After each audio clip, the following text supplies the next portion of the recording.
할렐루야. 우리 좌우에 계시는 성도님들과 인사하시겠습니다. 잘 오셨습니다. 축복합니다. 네.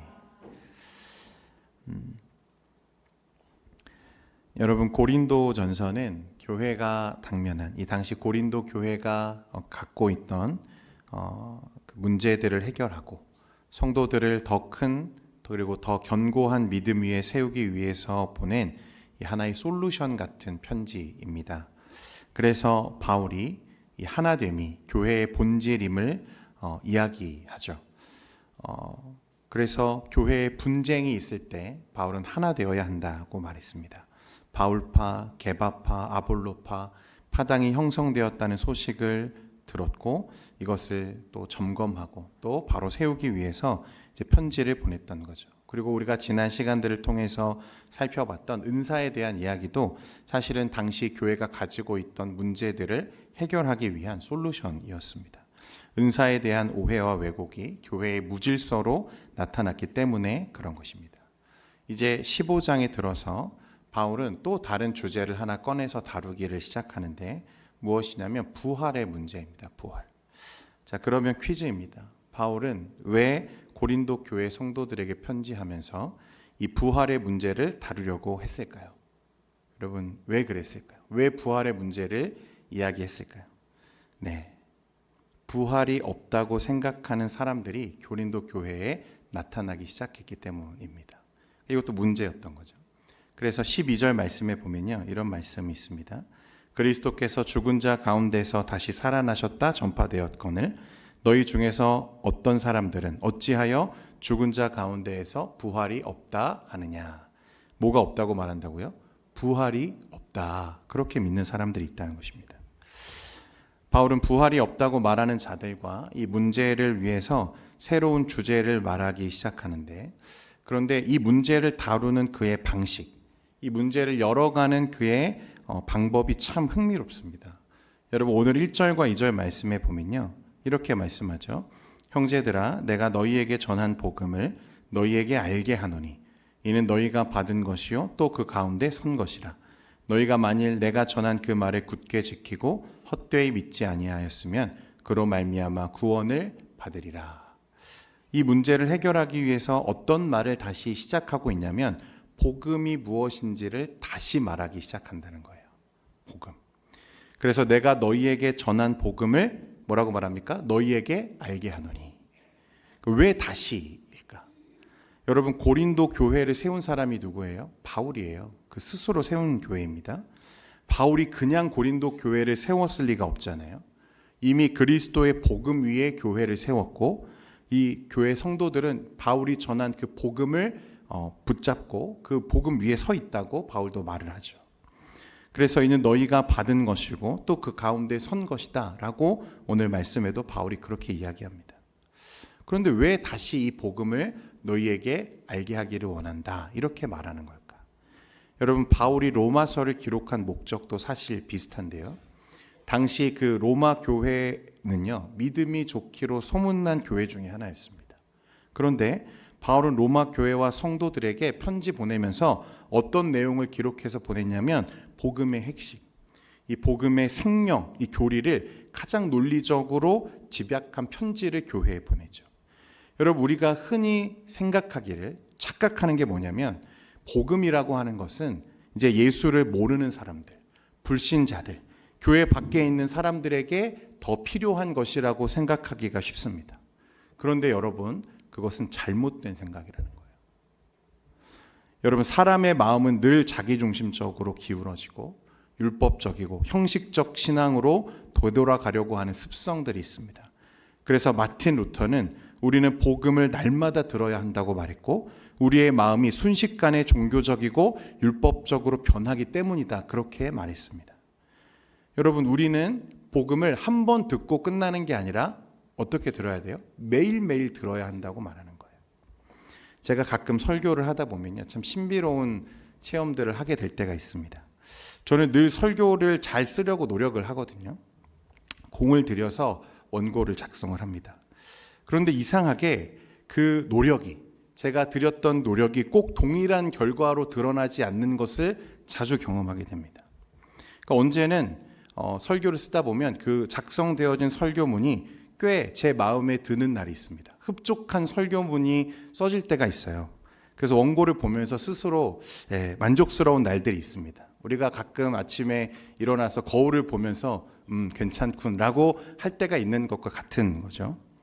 여러분들은 그런 적이 없으신가 본데. 그런데 막상 그 원고를 들고 제가 강단에 서서 설교를 해보면요, 제가 예상한 반응과는 전혀 다른 반응이 올 때가 있습니다. 막 여기저기서 막 성도님들이 주무시기 막 시작해요. 또 반대로 고민도 많이 했고 정말 심혈을 기울였지만 작성되어진 원고가 제 마음에 너무 흡족하지 않은 날도 있습니다. 그래서 그날은 이 강단에 서는 것조차 사실은 너무 부담스러울 때가 있어요. 그 부족한 설교문을 가지고 설교 강단에 섰는데 제가 예상했던 반응과 달리 더 크게 성령의 임재와 역사가, 은혜가 임할 때가 있더라는 거죠. 그러니까 여러분, 제가 여러분에게 설교를 통해서 은혜를 끼치는 게 아니라 성령께서 은혜가 필요한 심령에 그 말씀으로 역사하신다는 생각을 제가 자주 하게 됩니다. 그래서 똑같은 설교를 똑같은 청중에게 했는데 반응이 다 다른 거예요. 그래서 다 말씀을 받아들이는 경우가 다 다른 거죠. 그런데 생각해 보면 그럴 수밖에 없는 게요, 우리의 마음과 상황이 날마다 어떻습니까? 날마다 달라져요. 그래서 똑같은 그리스도의 설교이고 복음의 설교인데 지난주에 내가 행복했을 때, 그래서 별 문제가 없었을 때 들었을 그 말씀과 지난 한 주간 정말 죽을 것 같이 고난과 고통과 핍박과 여러 가지 문제들을 겪고 내 마음과 생각이 무너진 상태에서 이 말씀을 들었을 때 내 마음의 반응이 전혀 다르게 나타나는 거죠. 전혀 다른 설교로 들리기 시작한다는 거예요. 굉장히 다르죠. 그러니까 여러분, 결론은 뭐예요? 반복해서 들을 필요가 있는 거죠. 그리고 그 복음을 반복적으로 듣다가 분명히 이미 아는 말씀인데, 이미 수차례 들었던 이야기인데, 분명 예전에도 그 얘기를 들었고 그래 맞아 그렇지 라고 생각했던 말씀이었는데, 근데 그날따라 유독 그날따라 그 말씀이 내 마음을 후벼파고 내 마음에 있는 고통의 문제와 와 닿고 내 마음이 무너지는 것들을 경험하게 될 때, 여러분, 우리는 말씀이 새롭게 들리는 경험을 하는 거죠. 그 말씀을 몰라서 내가 새롭게 들리는 게 아니라 그 말씀이 진짜 내 삶에 와 닿는 새로운 경험을 하게 된다는 거예요. 여러분, 그래서 우리의 심령은 복음을 한 번 들었다라는 것으로 충분하지 않고 바울과 사도들 그리고 믿음의 선배들은 늘 우리 삶 속에 무엇이 들려야 한다고 말하고 있습니까? 복음이 들려져야 된다고 말하고 있는 거예요. 그래서 바울은 믿음과 삶 속에서 방황하는 고린도 교회 성도들을 위해서 다시 복음을 설명하고, 믿음이 좋다고 소문난 로마 교회 성도들에게 복음을 다시 써서 보내고 있는 거예요. 마찬가지로 오늘 우리 동현교회와 저와 여러분에게도 필요한 단 한 가지 소망은 무엇이냐면 복음의 은혜입니다. 그 은혜가 오늘 이 말씀이 나의 삶 속에 또다시 들려지기를 여러분 소망하는 여러분 되시기를 축원드립니다. 그러면 바울이 이제 고린도 교회 성도들에게 다시 말하고 싶었던 복음의 핵심이 무엇인가? 3절과 4절 말씀에 보면 이렇게 이야기합니다. 3절 4절입니다. 시작. 내가 받은 것을 먼저 너희에게 전하였노니 이는 성경대로 그리스도께서 우리 죄를 위하여 죽으시고 장사 지낸 바 되셨다가 성경대로 사흘 만에 다시 살아나사. 아멘. 복음이 무엇인가? 너희가 이 복음 위에 다시 서기를 원한다 하면서 바울이 기록한 성도들에게 붙잡기 원한다고 부탁했던 이 말씀이 무엇이냐면, 성경대로 그리스도께서 우리 죄를 위하여 죽으시고 장사 지낸 바 되셨다가 무엇대로요? 성경대로 사흘 만에 다시 살아나사.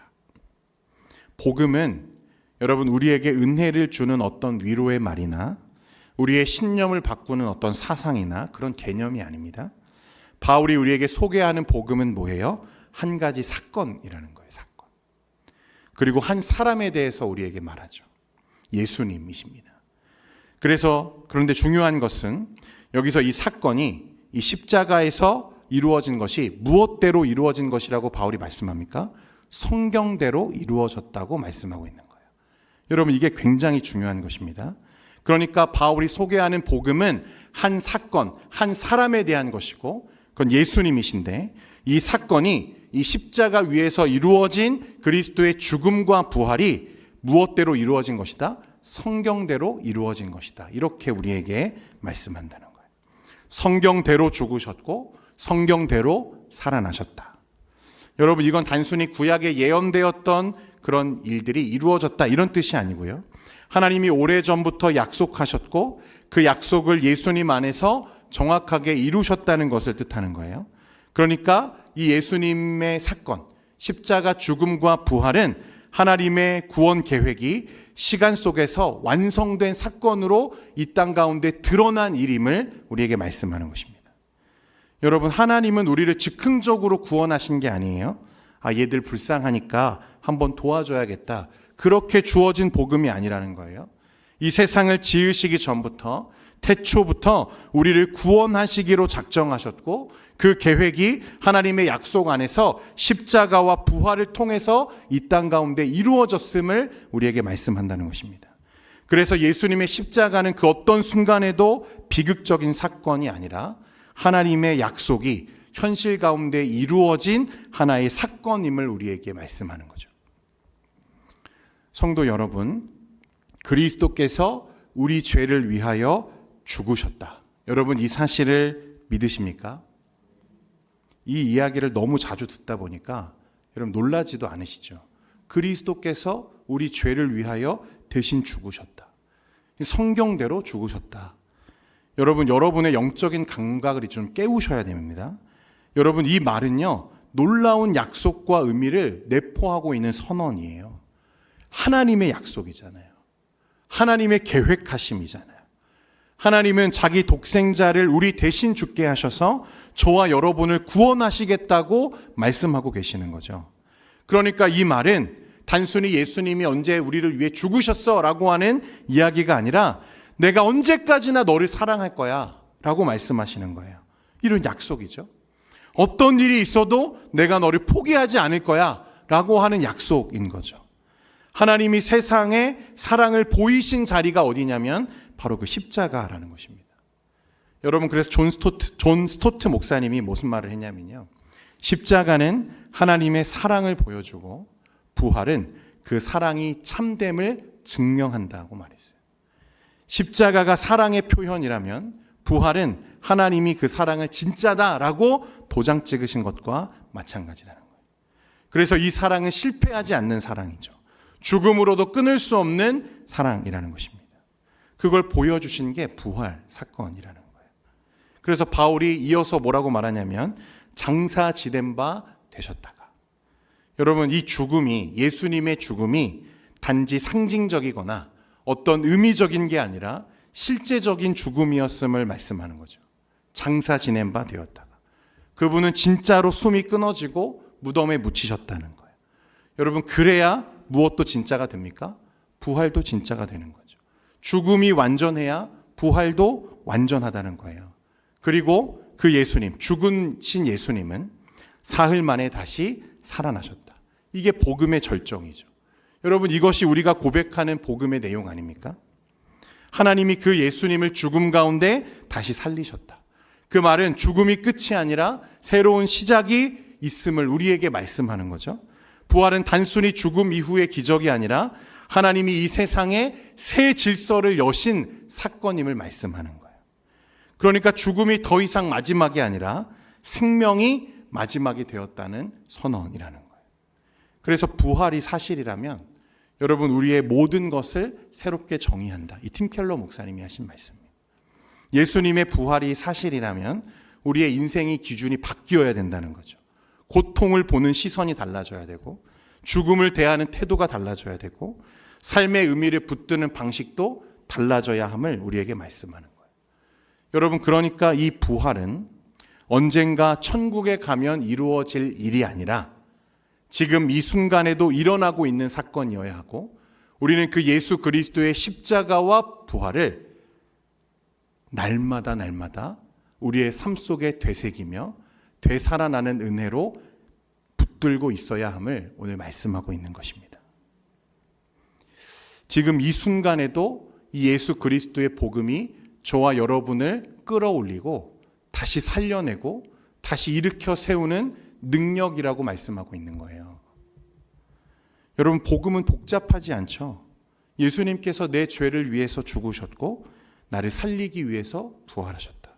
이게 전부잖아요. 그런데 그 단순한 진리가 내 안에서 매일 새롭게 나를 일으켜 세울 때 여러분, 그게 신앙의 회복인 거죠. 사랑하는 여러분, 오늘 이 말씀을 통해서 그 복음의 의미가 다시 여러분들의 마음속에 되새겨지고 살아날 수 있기를 간절히 축원드립니다. 그러니까 예수님의 죽으심과 부활이 머리로 아는 교리가 아니라 가슴으로 다시 울려 퍼지는 살아있는 능력이 되어야 한다는 거예요.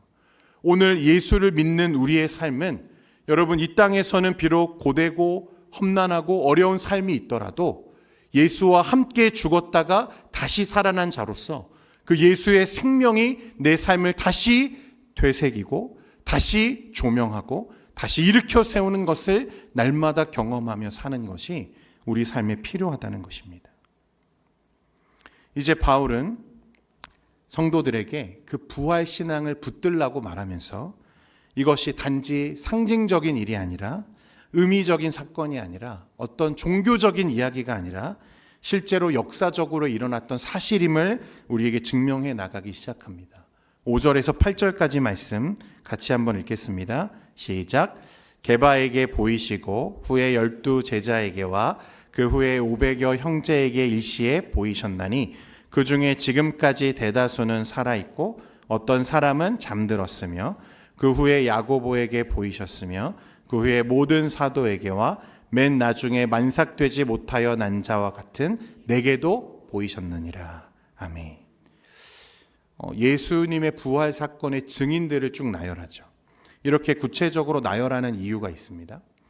여러분, 예수님의 부활이 한 사람의 환상이나 신비한 체험이 아니라 수많은 사람들 눈앞에 실제로 일어났던 역사적 사건임을 바울이 지금 우리에게 말하는 거예요. 당시 고린도에는 죽은 자의 부활이 없다는 생각이 만연하게 퍼져 있었습니다. 왜 그랬는지 여러 가지 견해들이 있는데요. 다양한 견해가 있겠습니다만 부활이 필요 없다고 말하는 사람들도 있고 부활은 그저 상징적인 의미라고 여기는 자들도 있었습니다. 그런데 바울은 뭐라고 말하는 거죠? 전혀 그렇지 않다는 거예요. 예수님의 부활 사건은 역사 속에 부정할 수 없는 실제적인 사건이고 그리고 그 부활을 목격한 사람이 이렇게나 많다고 지금 말하는 거예요. 여러분, 먼저 누구를 언급했습니까? 이 게바가 누구죠? 베드로죠. 베드로. 여러분, 베드로는 예수님의 죽음 가운데 3번이나 주님을 부인했던 사람이죠. 두려워서 주님을 모른다, 주님을 저주하고 욕하고 떠났던 이 제자, 배신자죠. 그런데 부활하신 주님을 만나고 나서 그가 어떻게 됩니까? 완전히 바뀌죠. 그는 예루살렘 한복판에서 아직 그 예수님의 십자가 사건의 그 느낌, 뉘앙스가 채 가시기도 전에 예루살렘 한복판에서 주의 복음을 증거하기 시작하죠. 너희가 십자가에 못 박은 예수가 그리스도시다. 하나님의 아들이시다. 그리고 그 예수를 하나님이 다시 살리셨다고 외치기 시작하는 거예요. 이전에는 죽음이 두려워서 숨어들고 주님을 부정했던 그가 자신을 죽이려는 권력자들 앞에서도 물러서지 않고 담대하게 복음을 증거하죠. 여러분, 사람이 어떻게 하면 그렇게 달라질 수 있는 거죠? 어떻게 하면 한순간에 그의 인생이 이렇게 달라질 수 있는 것입니까? 그의 담대함은 도대체 어디서 오는 거죠? 여러분, 베드로가 순교할 때 내가 어떻게 감히 주님과 같이 그 십자가에 달려 죽을 수 있는가? 그래서 뭐라고 요구합니까? 나를 거꾸로 매달아 달라. 이게 유명한 일화 아닙니까? 어떤 사람만이 이렇게 바뀔 수 있는 거죠? 부활을 직접 체험한 사람만이 그렇게 바뀔 수 있는 것입니다. 여러분, 그리고 예수님은 게바뿐만 아니라 12 제자에게도 보이셨죠. 여러분, 그들도 예수님이 잡히시던 날 모두 뿔뿔이 흩어져서 도망갔어요. 그리고 혹시 누군가 우리를 잡으러 오지 않을까 집에 숨어서 문을 잠그고 숨어 있던 사람들이죠. 그런데 부활하신 예수님을 만난 뒤 그들은 전부 어떤 삶을 삽니까? 목숨을 걸고 복음, 주의 복음, 그리고 주의 부활을 증거하는 자들이 되죠. 사람이 바뀌어도 이렇게 바뀔 수가 있나? 여러분, 두려움의 이 제자들이 담대한 증인으로 변화된 것. 여러분, 그것은 언제 가능한 거죠? 부활을 경험할 때 가능한 거죠. 바울은 또 이렇게 말합니다. 그 후에 500여 형제에게 일시에 보이셨다. 여러분, 한두 사람, 그러니까 제자들에게만 나타난 게 아니라 500여 명이 함께 모여있는 그 자리에 누가 나타나셨다고 말해요? 예수님이 나타나셨다는 거예요. 이게 무슨 말입니까? 야, 직접 찾아가서 그들에게 물어봐. 이 말입니다. 그만큼 부활은 공개적이고 검증 가능한 사건이었어요. 초대교회에는 그랬습니다. 한두 명이 본 환상이 아니라 공동체 전체가 목격한 역사적인 사실이었다는 거예요. 이게 얼마나 선명한 역사적 사건이었냐면 그 다음에 바울이 기록하고 있는 사람이 누구냐면 야고보가 나오죠. 야고보. 이 야고보는 제자 야고보가 아니라요, 예수님의 동생 야고보를 말하는 것입니다. 복음서에 보면요, 여러분, 예수님의 가족들이 처음에 예수님을 믿었어요, 안 믿었어요? 안 믿었어요. 예수님의 주되심을 믿지 않았습니다. 여러분 생각해 보세요. 형이 메시아라니 믿을 수 있습니까? 여러분 같으면 믿으시겠어요? 이해가 되시죠? 30년간 같이 살던 내 형이 어느 날 갑자기 메시아라고 자신을 소개하기 시작해요. 내가 구원자라고 말합니다. 하나님의 아들이라고 말하기 시작해요. 그 사실을 어떻게 그걸 받아들일 수 있냐는 거예요. 그런데 부활하신 예수님을 누가 만나죠? 야고보가 만나요. 그리고 나서 야고보는 초대교회의 기둥이 됩니다. 자신의 형을 뭐라고 부르게 되죠? 주님이라고 부르게 돼요. 부활의 실제를 본 사람만이 보일 수 있는 변화였습니다. 그리고 마지막으로 바울이 뭐라고 말하죠? 맨 나중에 만삭되지 못하여 난 자 같은 누구도 내게도 보이셨느니라. 여러분, 만삭되지 못했다는 말은요, 부정한 출생을 말하는 거예요. 자격 없는 존재를 뜻하는 거죠. 왜 이렇게 말합니까? 바울이 원래 어떤 사람이었다는 거예요? 내가 그리스도를 핍박하는 자였다. 예수를 믿는 자들을 잡아 죽이는 사람이었다는 것을 말하는 거죠. 그런데 그 부활하신 주님이 누구에게도 이 만삭되지 못하여 난 자 같은, 부정한 나 같은, 자격 없는 나에게도 주님이 나타나셨다. 이게 어떤 사건을 말합니까? 다메섹 도상에서 예수를 믿는 자들, 추종자들을 추격하는 과정에서 누구를 만나죠? 부활하신 예수님을 그가 만났다는 거예요. 그러니까 쉽게 말하면 이거예요. 나를 봐라. 내가 그리스도의 부활의 증거다. 부활이 사실이 아니라면, 그리스도의 복음이 진리가 아니라면, 내가 그 부활을 직접 목격하지 않았다면 오늘의 바울은 결코 있을 수 없다는 말입니다. 여러분, 이게 얼마나 놀라운 고백입니까? 얼마나 큰 은혜입니까? 부활의 증거가 단지 역사적 사실로 끝나는 게 아니에요. 여러분, 우리가 이 말씀을 매번 듣고 또 듣고 또 듣고 매일마다 우리의 삶 속에 되새겨야 하는 것은 부활이 단지 역사적 사실로서 우리에게 인식되는 것이 중요한 게 아니라 그 부활의 은혜가 날마다 우리 삶 속에 누려져야 함을 말씀하고 있는 거예요. 부활하신 주님은 단지 죽음을 이기신 분이 아니라 자격 없는 저와 여러분에게 찾아오신 분이고, 무너진 인생, 부끄러운 자, 자격 없는 자, 낙심하여 넘어진 자를 일으키신 부활의 주님이심을 우리에게 말씀하고 있다는 것입니다. 여러분, 오늘날 세상이 우리에게 묻잖아요. 부활의 증거가 어디 있느냐? 부활하신 증거를 대봐라. 예수님이 부활하셨다는 증거가 어디 있냐? 여러분, 우리가 뭐라고 말해야 됩니까? 베드로가 증거야. 야고보가 증거고 바울이 증거야. 그리고 오늘 저와 여러분이 그 부활의 증거인 줄 믿으시기를 바랍니다. 사람들에게 아무리 부활의 역사적인 증거들을 제시해도 사람들 믿지 않죠. 안 믿습니다. 아, 그래, 너는 그렇게 믿는구나 라고 하겠죠. 그런데 부활을 목격한 자들의 변화된 삶, 여러분, 이건 설명이 불가능한 거죠. 게바가 그렇게 바뀔 줄 누가 알았습니까? 제자들이 그런 인생을 살게 될 줄 누가 알았을까요? 여러분, 야고보가 자신의 형을 주님이라 고백하며 그 앞에 엎드리는 것이 가능한 일입니까? 그러니까 부활의 실제를 경험한 변화된 자들의 삶, 거룩한 삶, 복음이 날마다 우리를 지배하고 변화시키는 삶을 살아가는 자들이야말로 무엇입니까? 무엇으로도 부정할 수 없는 부활의 확실한 증거라는 사실입니다. 여러분, 예수를 믿기 전과 믿은 후에 여러분의 삶을 한번 돌아보시기를 바랍니다. 절망 가운데 다시 일어나게 하신 일, 낙심 중에 있던 나를 다시 일으켜 주신 일, 나를 예배의 자리로 다시 불러주신 일, 여러분, 그 모두가 부활의 은혜 아닙니까? 예수 그리스도의 복음이 진실이 아니라면 여러분, 이 시간에 저와 여러분이 이 자리에 있을 이유가 있습니까? 우리가 예배 드릴 필요가 있습니까? 오늘날 교회와 저와 여러분은 그 존재 자체가 부활의 증거요, 복음이 사실이라는 것을 증명하는 것입니다. 이 땅에 교회가 사라지지 않는 한 예배가 계속되고 그 그리스도의 복음과 은혜가 날마다 우리 안에 다시 살아날 때마다 우리는 그리스도의 복음, 주의 십자가와 부활을 증거하는 삶을 살게 될 줄 믿습니다. 그러니까 저와 여러분이 이 시간에 예배하고 있는 것 자체가 부활의 표지라는 거예요. 바울은 계속해서 우리에게 이렇게 말합니다. 9절과 10절 말씀 같이 읽겠습니다. 9절 10절입니다. 시작. 나는 사도 중에 가장 작은 자라. 나는 하나님의 교회를 박해하였으므로 사도라 칭함받기를 감당하지 못할 자니라. 그러나 내가 나된 것은 하나님의 은혜로 된 것이니 내가 모든 사도보다 더 많이 수고하였으나 내가 한 것이 아니요 오직 나와 함께 하신 하나님의 은혜로라. 아멘. 바울은 자신이 어떤 사람인지를 너무 잘 알죠. 교회를 핍박하던 자였고 스데반이 돌에 맞아 순교할 때 여러분 그 자리에 선동하던 자가 바울이었어요. 그런데 부활하신 주님이 자신을 찾아오셨다는 거예요. 빛보다 강한 영광이 그를 덮고 그의 인생이 완전히 새로워졌습니다.